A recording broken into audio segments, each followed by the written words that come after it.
our forces that have been in Mosul and other places around Iraq, yes, they have been under fire at different times. As the Iraqi army steps up its fight against terrorist forces in Mosul, the U.S. Army admits that American soldiers there have engaged in combat, despite earlier assurances they were only in the country to train and assist. So they've been in combat operations. When someone is shooting at you, that is combat. Yes, that has happened. An independent nuclear watchdog reveals Britain has underreported dozens of potentially disastrous incidents. And a new round of Syrian peace talks are getting underway in Geneva, with the UN envoy for Syria cautious due to continuing tensions between both sides and the media.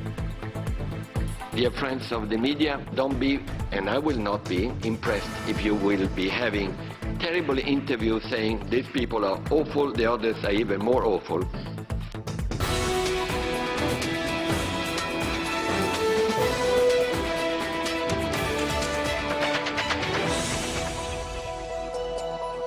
Midday in Moscow. Thanks for joining us here on RT International. We have your worldwide headlines. As we show you live pictures here on the channel, Iraqi government forces have begun a fresh assault against Islamic State on a military base just south of terrorist-held Mosul. Multiple armored vehicles, as you can see. We had seen them earlier advancing about 5 kilometers south of the city center, and forces are also pushing towards the Mosul airport.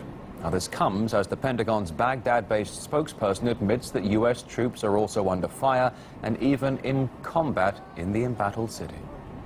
They have come under fire at different times.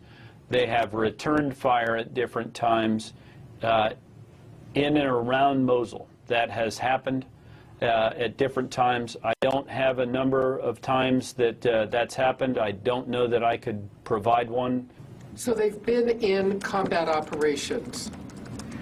Yeah, that absolutely.